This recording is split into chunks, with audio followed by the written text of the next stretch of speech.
The following program was provided by an independent producer solely responsible for its content. The opinions expressed do not necessarily represent the views of this station, its staff, board of directors, or underwriters.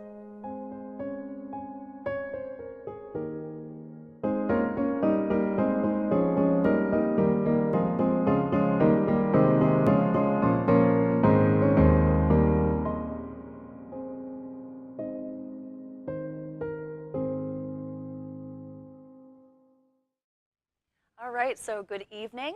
I'm Suzanne Delaney, and I am guest hosting this evening for Raphael from CHW in Action. I should have known I was going to mess that one up. Unfortunately, Raphael is with a patient, and so he wasn't able to make the show this evening, but I'm here with Latha Mangipudi, who is a state representative from Nashua, and we're going to be talking a little bit about the Maker Fest that happened at Make It Labs. What was it? July 1st, 2nd, week and a half ago? Yeah. Yep, the holiday long weekend. The July 4th holiday weekend. So just to, I know I was on previously with Raphael, and we talked a little bit about Maker Fest, but to refresh your memory, or if you weren't here for that, that show, Maker Fest is a 24 or 48-hour event where we brought in a leader to put on an event where students were able to come in. We had 8th graders and up through college students. We did have one college student attend. And during the course of those 48 hours, they were given projects to be able to accomplish. But it was much more than that, because Rajesh introduced them to a lot of concepts about design thinking, ideating, and things that will help people when they become entrepreneurs in coming up with new products and new designs. So the students used Arduinos and motors and sensors and cardboard and 3D printers and anything they could get their hands on at Make It Labs. And they were able to put together some pretty interesting products. Yeah. We'll call them their products, and they did a presentation at the end. And the product that they were working on was a pet toy. So they were assigned that they had to make a pet toy, and each group, we had 4 groups, and each one came up with a different type of pet toy using lasers, sensors, all sorts of things. So it was really an amazing event. So Latha, what was your impression of the whole thing? It was energy, and the team came together. I have to thank you, Raphael and Nandu, to have pulled it together. And Rajesh Nair, he has 1 foot here and 1 foot in Malaysia and everywhere. And I'm sure you talked about Rajesh's background in the past program. He is an associate professor at MIT part-time, and he's starting Entrepreneur Center in Malaysia. So he's a good friend of ours, and he's a native Nashwan. And he has done this incubator for entrepreneurs, for changing the mindset and thinking. Mm-hmm. And this had been on my mind for a long time, and we talked about it. And what was amazing was how you guys, using the technology and connecting worldwide on Skype and email, pulled it together with 48-hour, Makers Fest. So I think I am really happy that it was a long weekend and Make It Lab opened their doors, and it was a great resource for us to have it. And this is just one of many tools that we need to close the opportunity gap. Mm-hmm. And Nashua is a very diverse community, and I would love to see more students taking advantage of this. And it's funny how my mind was thinking. Just yesterday I was seeing about 18, 20 kids. It's probably international kids walking up Main Street. And I'm thinking, oh, they must be the international students. They are here now, but not last week. It would have been great to host this event. It'll be wonderful to host this in Boys and Girls Club, Girls Inc., YMCA, where there are youngsters and there's human potential that's not explored. Yeah, we did have some problems, unfortunately, with getting some folks in and that wanted to be there, and certainly some of it was the holiday weekend. It was a long holiday weekend, July 4th, so it was the 1st, 2nd, 3rd, and certainly that I'm sure that was contributed to us not getting as even more students than we had there. But even as it was, I thought that we had a pretty good group of students. And energy. What motivated me was that just to see those youngsters, they were not very, some of the moms came up to me and said, we had to do some convincing for the kids to be part, but it was Friday night, we started at 4, and they didn't want to leave at 9. And next day they said none of them really dragged their feet. So everybody showed up at 9 o'clock and didn't want to leave. So that was a great feedback to get, to see this is something the kids are thirsty for. And in a positive way, we can change our future, or influence the future, I should say. Yeah. And, it was great. And I think we are not lacking for talent. It's how we tap that talent in our community. And I think Nashua is such a wonderful place that way, that if we can find more tools like this to tap into the human potential, it would be fabulous.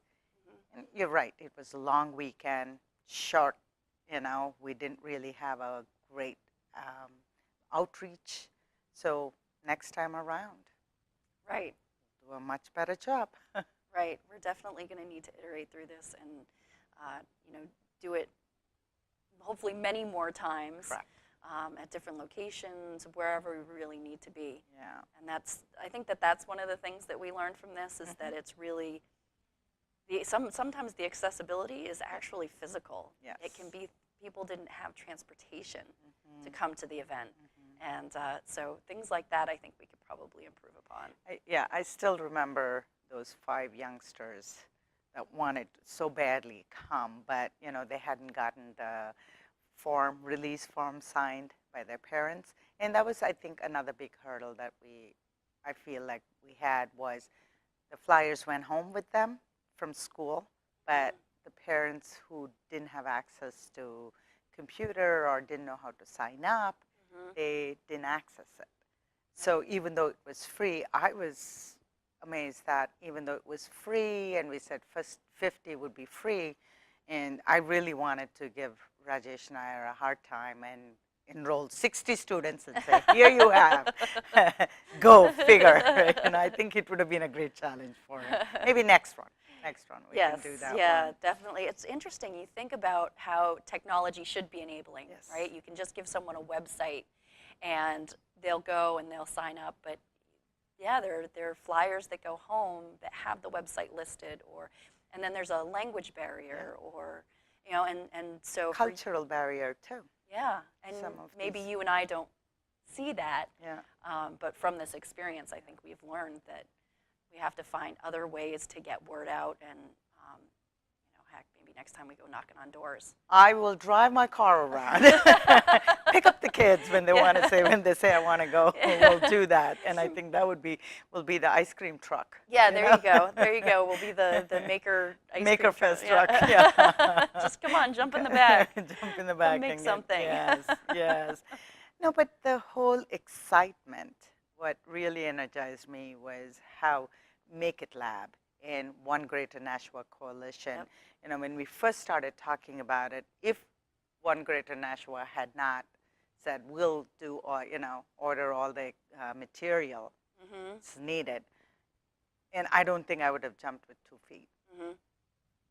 So, and I have to say, that was a big thing taken off, and then Make It Lab saying, we'll open our doors and we'll be here. Yeah. And, what a great resource we have in our community, untapped resource. Right, those were just members. It wasn't. They don't have a staff there. Yeah. Just members who said, "We want to help you out.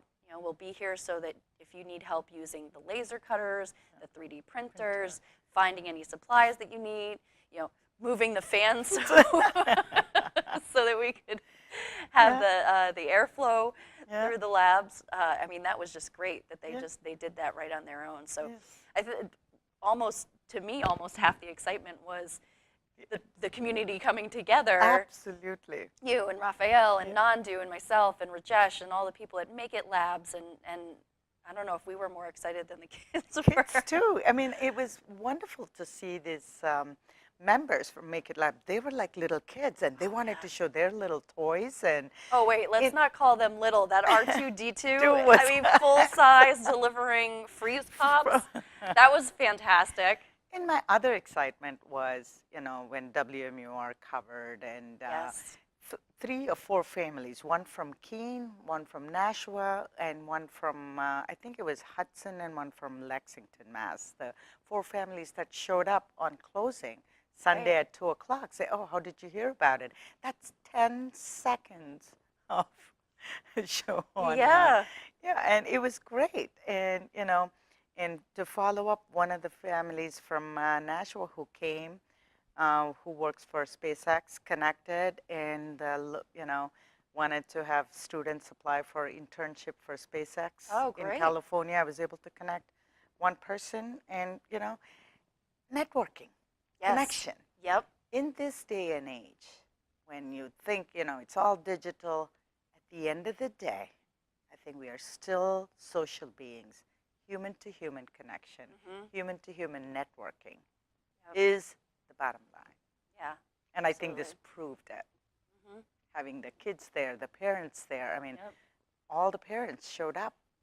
Yeah, and everyone was impressed with Make It Labs. Yeah. We're hoping they'll get some more members out of Yeah. it. I love that place. Yes, yes. It's a nice playground. It's a haven for all of us geeks. Creative. Yes, yes. And I think, we can harness that energy, harness that resource in the community. Again, we don't have to have silos. We don't have to reinvent the wheel. We don't have to create another space like that and duplicate it. If we work collaboratively, bring more resources to our youngsters. I mean, just imagine if you and Nandu are able to do this every month, once at different high schools, middle schools, and Boys and Girls Club, and all the places where youngsters gather. Right. Just if we harness just 25% of that human potential, 1 month at a time, one heart at a time. Yeah, that would be great. That would be, yeah, I can just imagine. Sign me up. Right. And I know you're doing some workshops too now, or camps this week or next week. Yep. And it was great. What is that? Strawberry pie, blueberry pie? Raspberry pie. Raspberry pie. One of the fruit pies. Oh, I love that instance when 2 of your youngsters came up and said, I have a raspberry pie in my backpack. And I said, you have a pie in your backpack? He pulls out this little electronic thing. Oh, they're amazing little devices. A lot of I can't even call them devices, computers. So the kids were working with Arduinos. And so those are microprocessors, so pretty close to the Raspberry Pi. The Raspberry Pi is a little bit bigger and it has all the ports. So with the Arduino, we had to do some soldering and things like that. But with the Raspberry Pi, you can use a lot of the ports that they have there. But really, really similar. And same thing. You hook up servo motors and you use all the different sensors to do things. So yeah, we've been having a fun time messing around with it, and we keep thinking about all the things that we can do. We're going to be at the Fairy Tale Festival this weekend. Oh, nice. Yeah, we're going to have a table. So we're thinking they have a superhero theme. So we're wondering what we can do with a Raspberry Pi that will have a superhero theme to it. So today I bought a big Hulk action figure, and I'm going to see what we can do with automating his movement in some way. So keep my fingers crossed. I hope I didn't promise something at Fairy Tale Festival that we won't have. But regardless, it's going to be a ton of fun to kind of take that, fairy tale, princess, pirate, superhero thing for kids and show them a little bit about the technology. And because I think about just with the recent movies, whether it's Disney or anyone else, that's all computer graphics at this point. It's no more hand animation. So the technology that's used in order to do that, to kind of give them a sense of how they might get into game design. Yeah. Because we're using Scratch as another one of our programs, and they can be very simple, but they can also be pretty complex. And I know Nandu and you are trying to kind of blend your talents and your resources together to offer this in the Nashua schools, and I'm really excited with that. It'll be great to have something like this with after-school program that we have in our Title I schools. Yeah. I mean, most of the research shows it's not lack of potential, it's lack of opportunities, and for the kids very young. So if you can tap into that, by closing the opportunity gap, one of the tools would be this, to give them the opportunity to explore, play with it, and think differently that we can do it. Everybody can be an entrepreneur in their own rights. And what I like is also integrating technology, arts, and performing arts, and right brain, left brain. That was really fascinating for me to watch the Maker Fest. They had to create the pet mobile, and they had to figure out which design and draw that and create the cat, and drawing, and then cutting, and then coloring, painting, all those kind of stuff. Right. It was great. So right brain, left brain. And then they had the coding and math and measuring, and I really loved the fact that there were a bunch of girls. They held their own. Absolutely. Most of the teams really came together, although there was the one that their project did not do much at the end, at the end of the 48 hours. But one of the things that Rajesh was great about emphasizing is that a lot of these things are about failing, because you almost learn more from failing than from succeeding. And so he was actually telling the kids, you need to think outside of your comfort zone, of what you know you can do, and go a little bit outside of that and see what else you can do. And some of the ideas, some of the questions he was asking them, and the ideas that they would come up with, just on, what are different ways you might, pick up after your pet.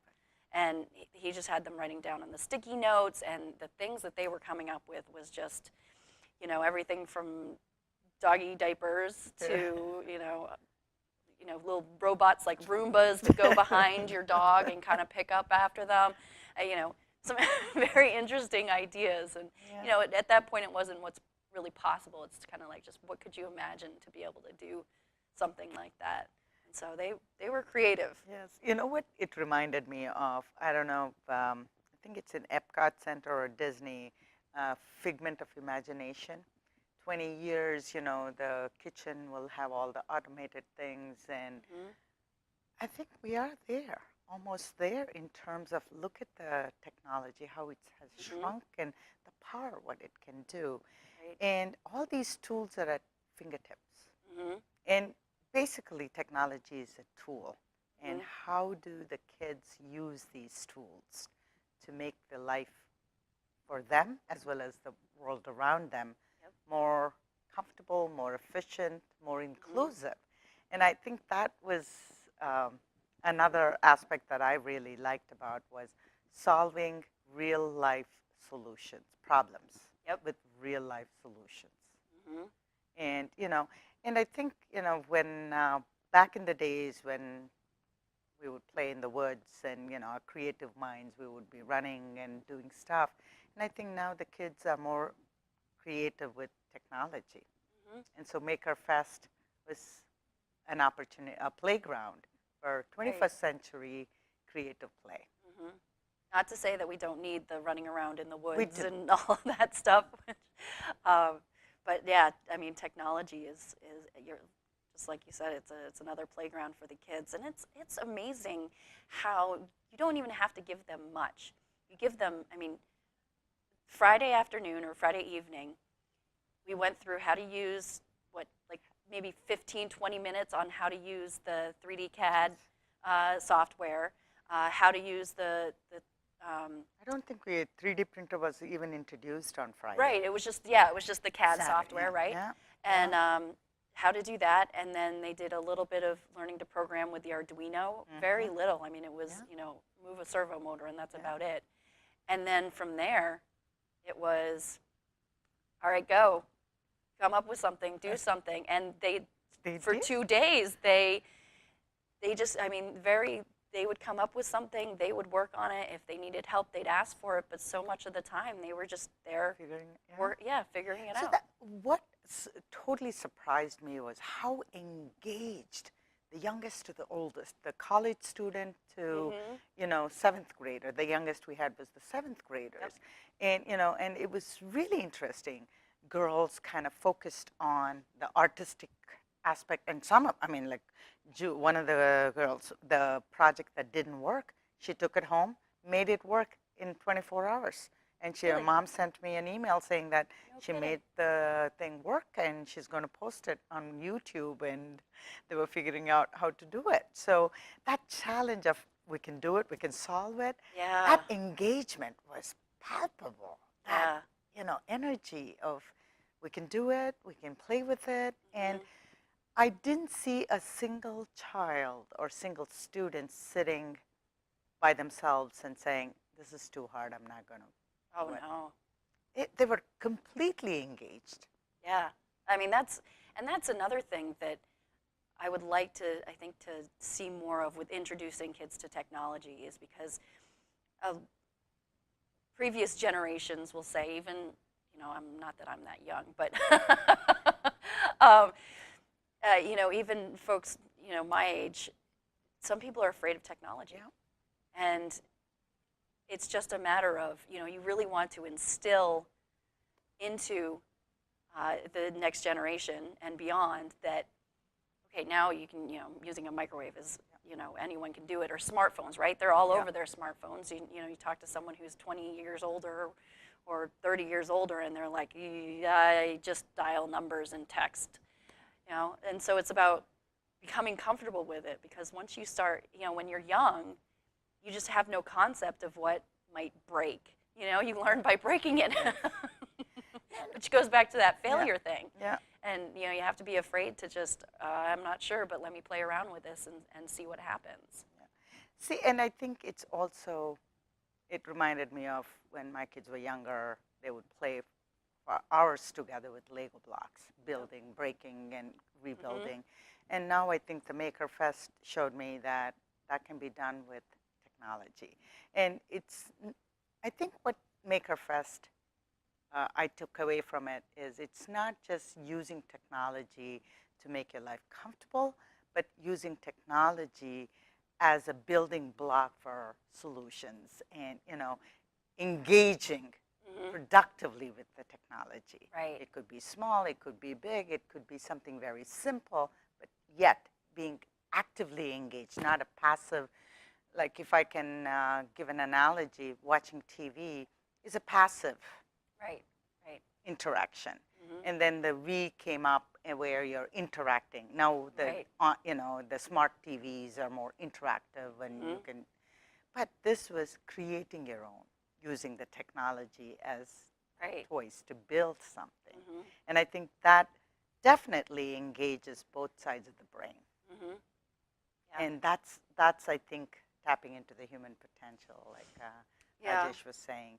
One of the things that Raphael and I discussed the last time I was on was the debate on screen time.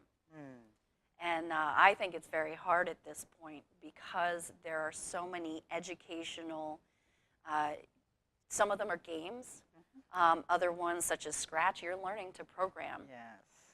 And so at what point are you like, oh, my child's been in front of the computer for too long? Especially when you look at us as adults, where how many of us sit in front of a computer at least 8 hours a day, right? So at what point is it, it's okay to be in front of a computer for a couple hours versus not? So that was an interesting conversation that we had, especially when you're talking about, health-wise. Because obviously you want your kids to be outside, you want them to be playing, interacting with others, but then you think about interacting with others, and I've had, my nephews will come visit, and my kids and their cousins will all be sitting around the table with their laptops playing Minecraft together, They're all in the same world, they're all on the same server, Yeah. and they're playing together, they're interacting with each other, but they're on a computer. So it's amazing how we're more connected, but you can actually bring it into into an interpersonal kind of thing. And also the thing is, they worked in teams. Mhm. So it was, and it was fascinating to watch how the kids kind of figured out whose strength is what in a team. And Yes.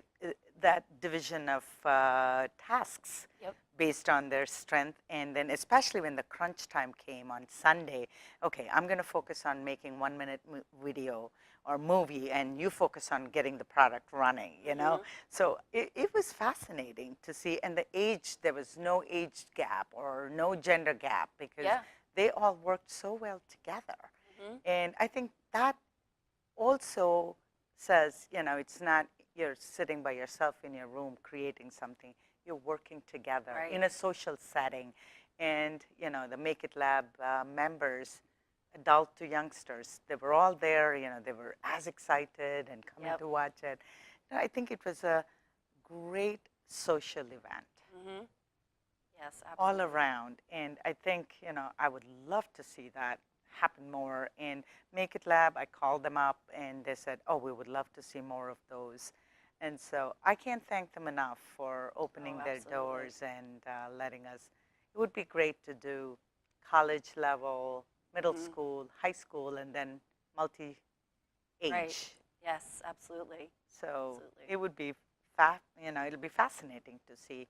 And I'm sure Rajesh will, we can kind of rope him into coming back around. Well, we have about 50 seconds left, so any So it would be last great. thoughts? It would be great to see some of, I was visiting Fidelity today, and some corporations like that to sponsor these events at different locations. Wouldn't that be a cool thing to do? I think we can do it. Collective, yeah. Nashville is a great community, It absolutely is. so we can do anything we want. Absolutely. We can dream big. Well, thank you very much for being on Raphael's show today. Thank you for covering and being a great co-host. And Yeah, well, it was.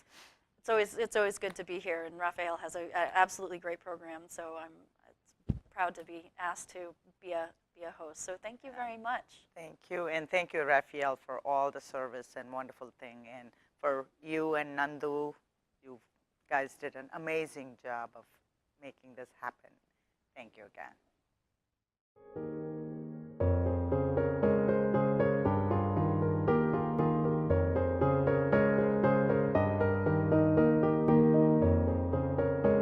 The preceding program is provided by an independent producer solely responsible for its content. The opinions expressed do not necessarily represent the views of this station, its staff, board of directors, or underwriters.